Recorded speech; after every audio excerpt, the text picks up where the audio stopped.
Hello everyone, हाय दोस्तों, नमस्कार। स्वागत करता हूं मैं आपका आज के इस कॉम्प्रिहेंशन की क्लास में। दोस्तों ये क्लास बहुत ही इंपॉर्टेंट है हम सभी के लिए।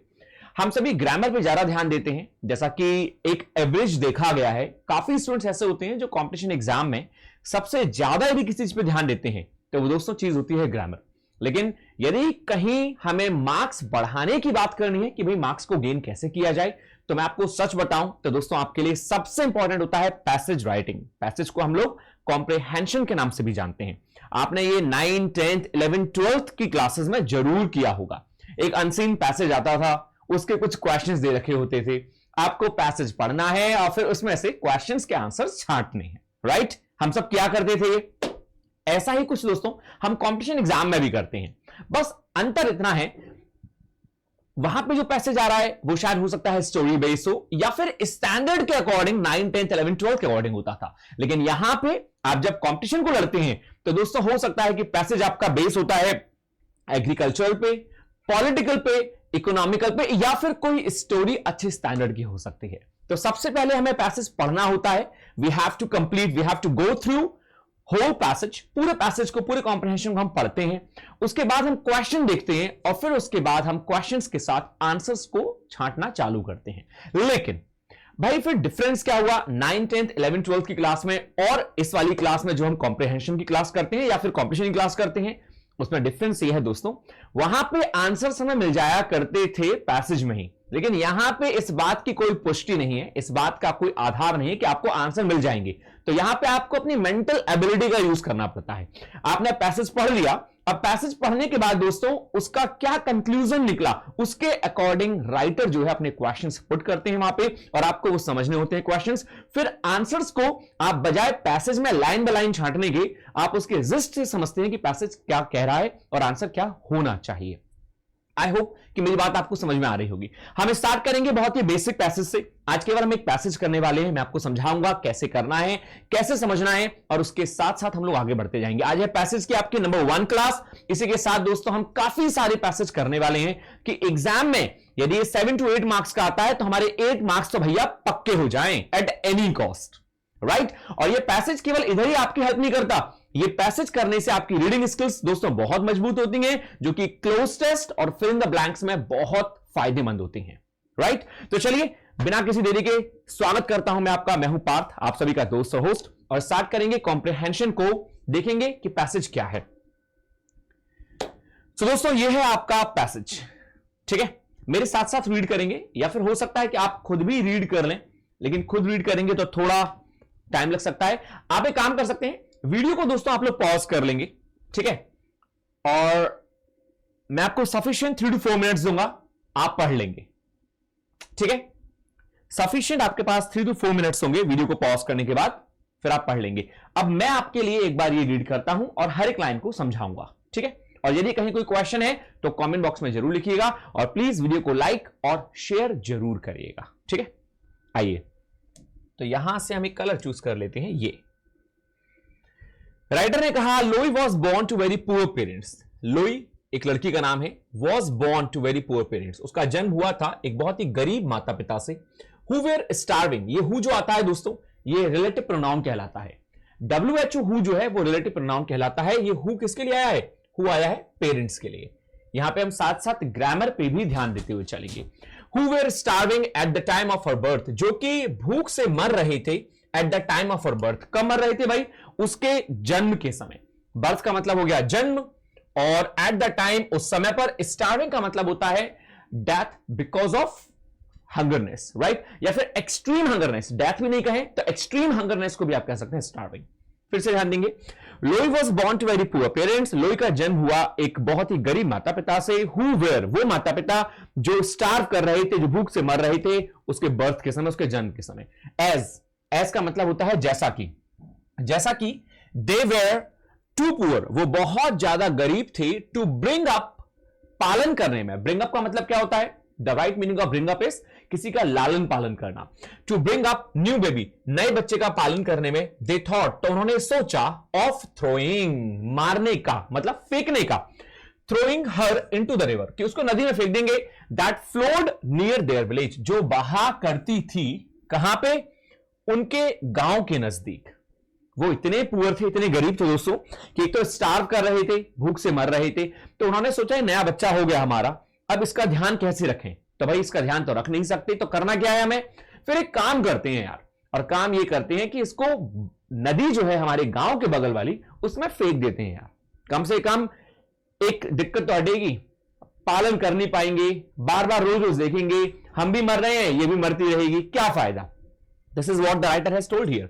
आगे दोस्तों, आगे राइटर ने कहा when they want to do so, when they want to do so, जब वो ऐसा करना चाहते थे, दे हैड नॉट करेज, तो उनके अंदर एक साहस नहीं था, टू थ्रो हर, उसको फेंकने का, इनटू द वाटर, पानी में। सो इसीलिए दे रैप्ड हर, उन्होंने उसे लपेट दिया। रैप का मतलब क्या होता है, रैप कर देना, लपेट देना। इन अ लोई, एक लोई में। आपने देखा होगा आपके घरों में लोई एक वर्ड यूज होता होगा, आप पेरेंट्स से पूछेंगे तो बताएंगे आपको। एक गर्म कपड़ा कहलाता है लोई, ऊन का बना हुआ होता है जो गर्मी देता है। तो राइटर ने कहा उसे, बंदी को एक लोई में लपेट दिया गया। और a poor man squares woollen, या फिर आप ये कह सकते हैं उस लोई को एक गरीब, एक जो गरीब इंसान होता है उसका जो वुलन क्लोथ होता है, कोयर्स मतलब घटिया फटा पुराना, put her into a wooden basket, उसको एक वुडन बास्केट में रख दिया, and set it afloat on the river, और उसको बहा दिया नदी में। राइट, उस बंदी को एक लोई के कपड़े में लपेट दिया, जो कि एक पुअर मैन्स क्लोथ होता है, एक गरीब का एक बहुत ही गर्म कपड़ा होता है। ठीक है, और क्या किया, उसको एक बास्केट में रखा, और बास्केट में रखने के बाद उसको नदी में बहा दिया। यहां तक मेरे अंदाज से आपको पैराग्राफ क्लियर हुआ होगा। Is everybody clear with this paragraph? इस पैराग्राफ का जिस्ट क्या है, मुझे आप कमेंट बॉक्स में लिख के बताएंगे कि फर्स्ट पैराग्राफ का आपने जिस्ट क्या समझा। ठीक है, सबसे पहला दोस्तों हमें एक ही पैसेज करना है आज, तो हम एक पैसेज को ना बहुत डीप करने वाले हैं। सिंपल पैसेज है, कोई बहुत तगड़ा पैसेज नहीं है। यहां पे एक चीज मुझे आपको समझानी थी। ऑफ एक प्रपोजिशन है, प्रपोजिशन के बाद हमेशा हम वर्ब की आईएनजी फॉर्म यूज करते हैं। हां, यहां पे हम ग्रामर भी कर रहे हैं साथ में। प्रपोजिशन के साथ हम लोग वर्ब की आईएनजी फॉर्म यूज करते हैं। तो आपने देखा कि ऑफ के साथ यदि वर्ब यूज हुई है तो वो आईएनजी फॉर्म में ही यूज होगी। चलो आ जाओ, नेक्स्ट देखते हैं। नेक्स्ट में राइटर ने कहा यहां से, the basket floated on and on, basket वो जो डलिया थी वो बहती रही, floated on and on. On and on का मतलब क्या है, झररी झरर झररी झरर, झररी झरर का मतलब यह है कंटिन्यूअसली, ऑन एंड ऑन। ठीक है, बास्केट जो है, डलिया जो है वो बहती रही on and on, till it reach, जब तक वो ना पहुंच गई, अ प्लेस एक स्थान पर, वेयर अ होली मैन, जहां पे, वेयर अगेन रिलेटिव प्रोनाउन है, ये वेयर आया है किसके लिए, प्लेस के लिए। मैंने आपको बताया just remember and fix in your mind, कोई भी रिलेटिव प्रोनाउन अपने पहले वाले नाउन के लिए आता है। तो वेयर किसके लिए आ गया, प्लेस के लिए। जहां एक Holi man was taking his bath, नहा रहा था, इन द रिवर, नदी में, आउट ऑफ क्यूरियोसिटी, जिज्ञासा से भरा हुआ। क्यूरियोसिटी का मतलब क्या होता है, जिज्ञासा, बहुत ज्यादा जिज्ञासा हो जाना।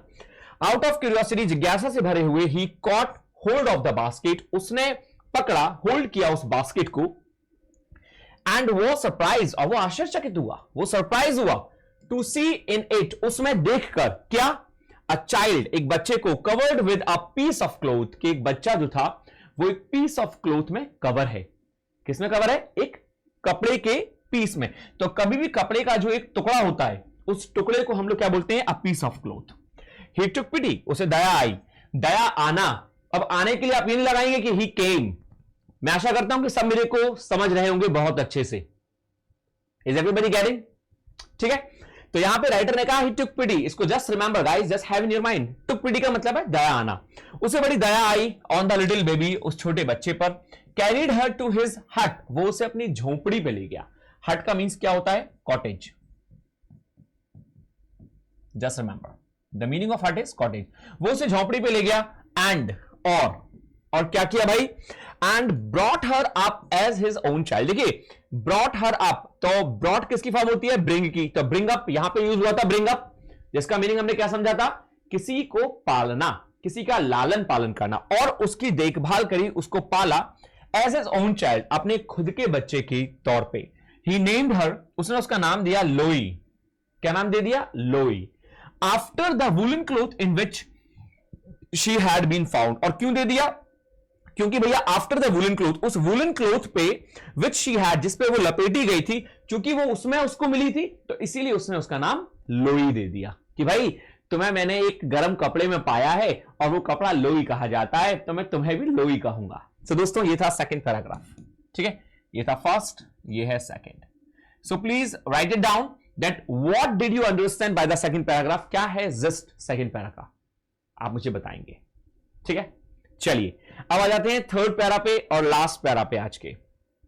तो राइटर ने क्या लिखा है यहां पे, Loi grew up to be a very good girl. Loi जो है वो बड़ी हुई to be a very good girl, एक बहुत ही अच्छी लड़की के तौर पे।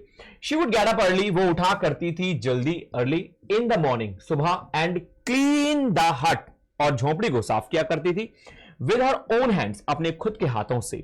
She daily watered the plants, वो डेली पानी दिया करती थी, किसको भैया, इन द गार्डन, मतलब the plants in the garden, plants को पानी दिया करती थी गार्डन में। Gathered flowers for the holy man, उस पवित्र इंसान के लिए।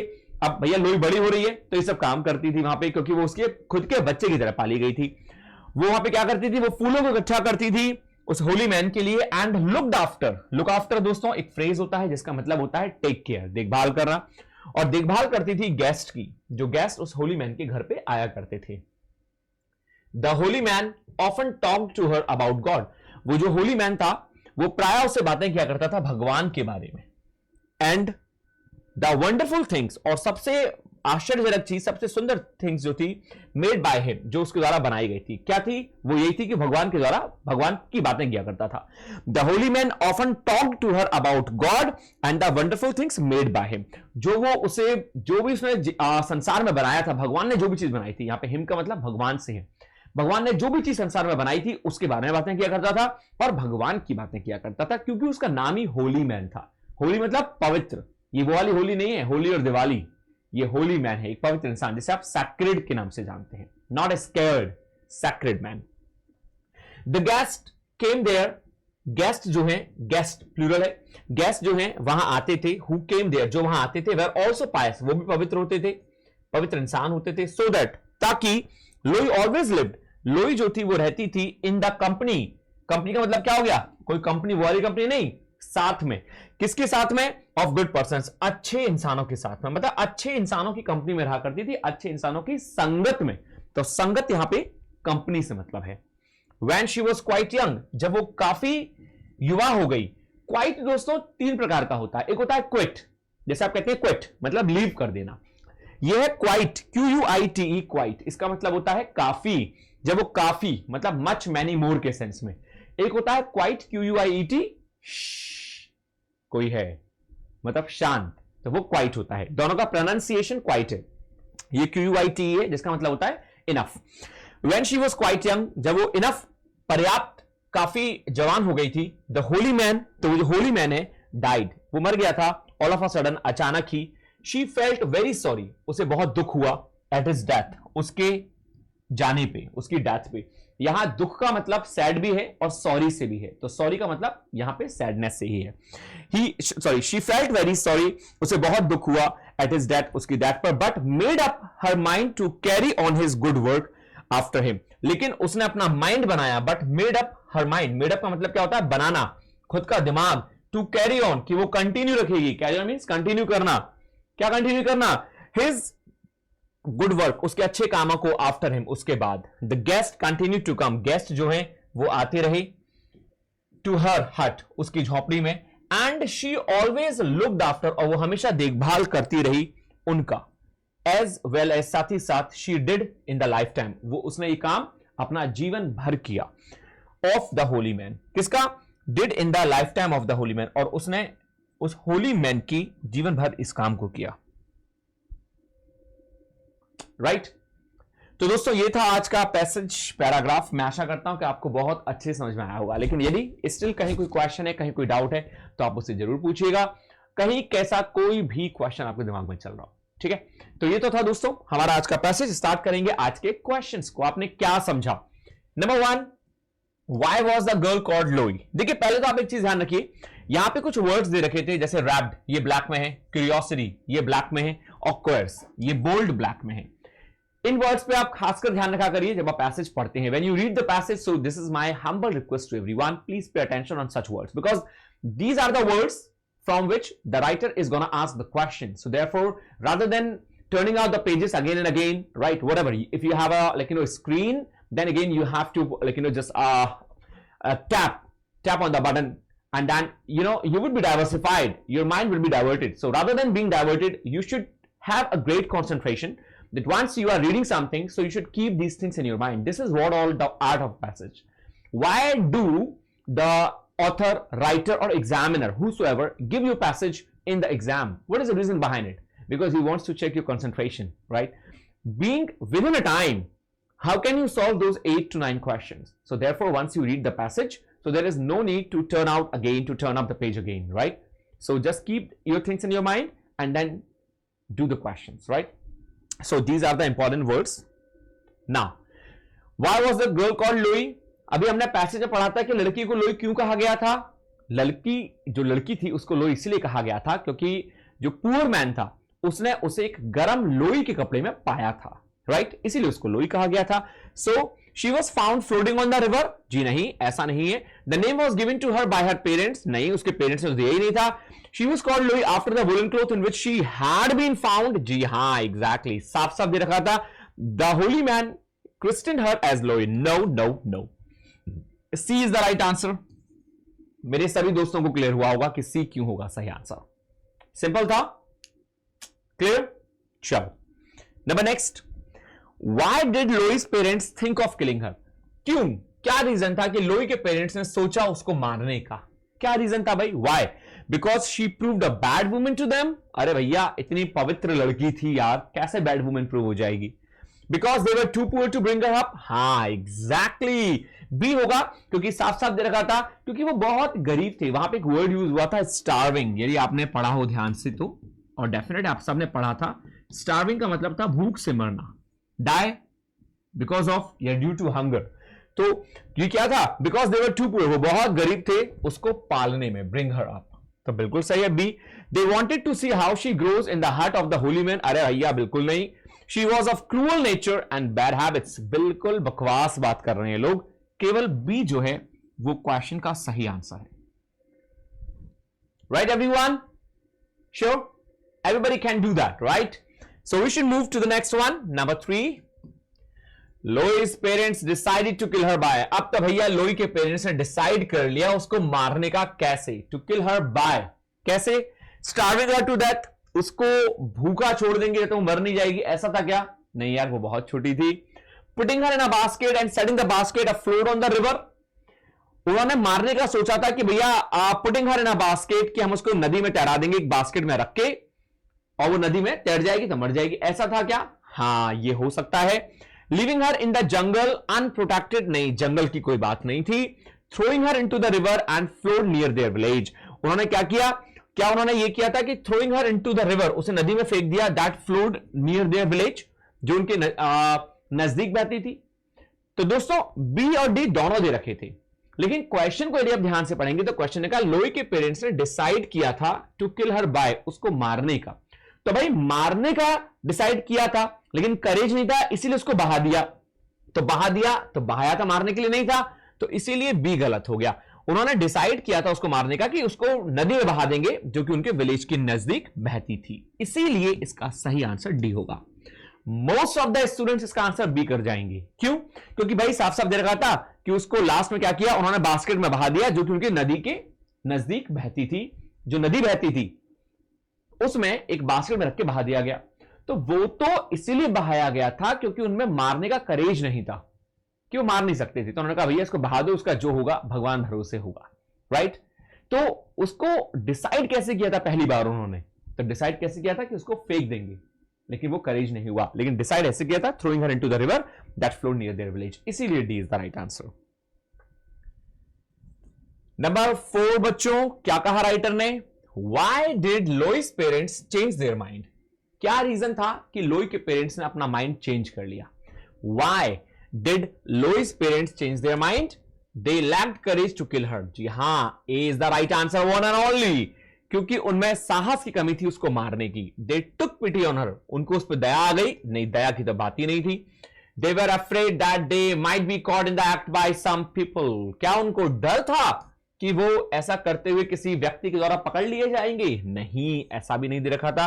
दे wanted to rear her with love and care, वो उसको पालना चाहते थे लव एंड केयर के बारे में, लव एंड केयर से, इसीलिए उसे नहीं मारना चाहते थे, ऐसा भी नहीं है। वो बहुत गरीब थे, लेकिन मैं करेज नहीं था उसको मारने का, इसीलिए वो उसे नहीं मार पाए। ए, राइट एवरीवन। फोर्थ क्वेश्चन जो है ना, वो थर्ड क्वेश्चन की पुष्टि करता है कि उन्होंने उसे मारा नहीं था, राइट। उन्होंने डिसाइड किया था, तो कैसे डिसाइड किया था कि उसे फेंक देंगे, लेकिन फिर उन्होंने उसे मारा नहीं, ठीक है।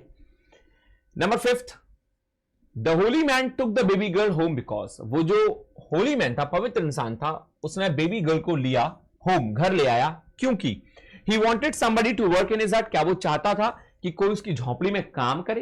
क्या वो कोई नौकरानी ढूंढना चाह रहा था? नहीं, ऐसा नहीं है। She was very good looking, neat and clean, वो बहुत सुंदर थी, अच्छी दिखने में थी, बहुत ही साफ सुथरी थी। अरे भाई, वो बहुत छोटी सी थी यार, राइट, तो ये गलत है B. He wanted her to live in the company of holy person, हाँ, ही वॉन्टेड, देखिए दो आंसर है, सी और D. He wanted her to live in the company of holy person, वो चाहता था कि वो होली पर्सन की कंपनी में रहे, या ही पिटेड हर, या फिर उसको उस पर दया आ गई। तो आपने देखा हो, ये साफ साफ पैसेज में एक लाइन में दे रखा था, यहां पे he took pity on the little baby, उसे उस छोटी बच्ची पे दया आ गई।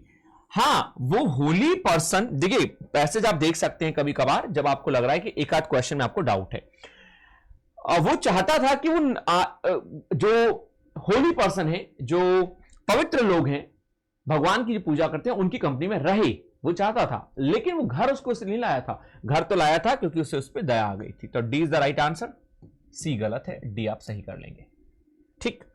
Number 6, which of the following statement is true in the context of the passage, कौन सा स्टेटमेंट जो है वो सत्य है पैसेज के कॉन्टेक्स्ट में?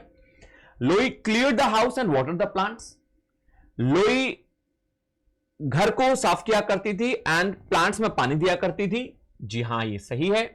लोई was thrown in to the river by her parents, Loi को उसके पेरेंट्स के द्वारा फेंक दिया गया था नदी में, कतई बेईमानी की बात की जा रही है। Loi live the company of a pious man, Loi जो थी वो पवित्र इंसान की कंपनी में रहती थी, जी हां। तो ए और सी सही है, केवल ए गलत है, ए एंड सी सही है, ए एंड बी गलत है, बी एंड सी गलत है। तो आपका सी जो है वो सही आंसर हो गया। मैं आशा कर रहा हूं कि मेरे सभी दोस्त बहुत अच्छे से समझ रहे होंगे इस पैसेज को, राइट। कहीं कोई भी दिक्कत है भाइयों, मेरे दोस्तों, मेरे कलेजे के टुकड़ों, मुझे बता देना, ठीक है। हर एक लाइन को बहुत अच्छे समझें। ये पैसेज की सीरीज है दोस्तों जो हम स्टार्ट कर चुके हैं और हम आगे बढ़ते चले जाएंगे, राइट। नंबर 6 हो गया। बहुत जल्द हम पॉलिटिकल, इकोनॉमिकल, एग्रीकल्चरल पैसेज को भी करेंगे यहां पे। व्हाट डिड लोई डिसाइड, लोई ने क्या डिसाइड किया? डिड के संग वर्ब की फर्स्ट फॉर्म लगी है तो डिसाइडेड मत लगाइएगा। व्हाट डिड लोई डिसाइड, लोई ने क्या डिसाइड किया? टू डू, करने का, after the death of the holy man, उस होली मैन, उस पवित्र इंसान की मृत्यु के बाद। Loi decided to set up her own ashram for spreading the message of God. अरे भैया बिल्कुल नहीं है। क्या लोई ने ऐसा डिसाइड किया था कि वो अपना खुद का आश्रम सेटअप कर लेगी? अब तक भैया ये चला गया, अब खुद का आश्रम सेट करेंगे, भगवान की बातें करेंगे लोगों से, ऐसा नहीं था। Loi decided to return her parents, वो अपने पेरेंट्स पे लौट जाएगी, नहीं। Loi decided to learn Indian scriptures as a serious student, नहीं नहीं नहीं। लोई ने डिसाइड किया कैरी ऑन करने का उसके अच्छे कामों को उसके बाद। तो डी जो है that is the only right answer, ठीक। नंबर 8 दोस्तों, ये आ गया यहां पे, choose the word that is most nearly same in the meaning. आपसे पूछा गया है same in the meaning. Same in the meaning को आपके एग्जाम में कभी कभी सिनोनिम के नाम से भी पूछ लिया जाएगा। आपसे यह भी कहा जा सकता है कि choose the word that is synonym of the meaning as the word wrapped is used in the passage, right. So synonym कहें या फिर सेम इन द मीनिंग कहें, तो रैप का सही मीनिंग क्या होगा? रैप का मतलब होता है लपेटना, जिसे आप कवर्ड के नाम से जान सकते हैं। प्रोजेक्टेड, ट्रैप्ड एंड क्लोज्ड, ये सब गलत हैं। ए जो है वो आपका वन एंड ओनली सही आंसर होगा, ठीक। नंबर 9 दोस्तों, what is number 9? Choose the word that is most nearly the same in the meaning, the word curiosity. Curiosity आप सभी जानते हैं, इसका मतलब होता है जिज्ञासा। जब आपके अंदर किसी भी चीज को लेकर जिज्ञासा होती है वही क्यूरियोसिटी कहलाती है। इसको आप नॉलेज के नाम से नहीं जानते, most of the students knowledge कराते हैं। बिलीफ नहीं होता, इंटरेस्ट नहीं होता, इनक्विजिटिवनेस। दोस्तों इनक्विजिटिवनेस होती है जिज्ञासा। क्या होती है? जिज्ञासा, inquisitiveness. So again C is the right answer. ठीक है। नंबर 10, मोस्ट अपोजिट पूछा गया है दोस्तों। यहां पे आपसे सिनोनिम पूछा गया, यहां पे आपसे पूछा गया है एंटोनियम। सही एंटोनियम क्या होगा इस क्वेश्चन का? और क्वेश्चन क्या है आपका? कोयर्स वर्ड। कोयर्स का सही एंटोनियम क्या होना चाहिए? कोयर्स मतलब होता है घटिया, जैसे आप वार्म, कोल्ड और टोन के नाम से नहीं जानते, फाइन के नाम से जानते हैं। कोयर्स का मतलब होता है घटिया। घटिया को आप कह सकते हैं टोन, फटा पुराना। लेकिन अपोजिट पूछा गया है तो fine. B is the right answer. Are you getting all? Is it clear? Sure buddy? Lock कर दें? चलिए, that's all for today. Finish करते हैं दोस्तों आज की इस क्लास को यहीं पे। मैं आशा करता हूं कि आप सबने बहुत बहुत बहुत ढेर सारा एंजॉय किया होगा इस क्लास में। यदि क्या है तो मुझे कमेंट बॉक्स में जरूर बताएं आपको ये क्लास कैसी लगी। पैसेज को दोबारा रीड करें यदि आपको नहीं समझ में आया, और यदि कहीं कोई क्वेश्चन है मुझसे पूछने का तो आप मुझसे जरूर पूछें। ठीक है। सो थैंक यू दोस्तों। वीडियो को लाइक जरूर करें, सेशन को शेयर करें और चैनल को जरूर सब्सक्राइब करें। Take care of yourself, don't forget to miss me. मिलते हैं नेक्स्ट क्लास में, ग्रामर की, वोकैबुलरी की जो भी मेरी क्लास होगी। ठीक है। So stay happy, stay healthy and stay hungry. नमस्कार।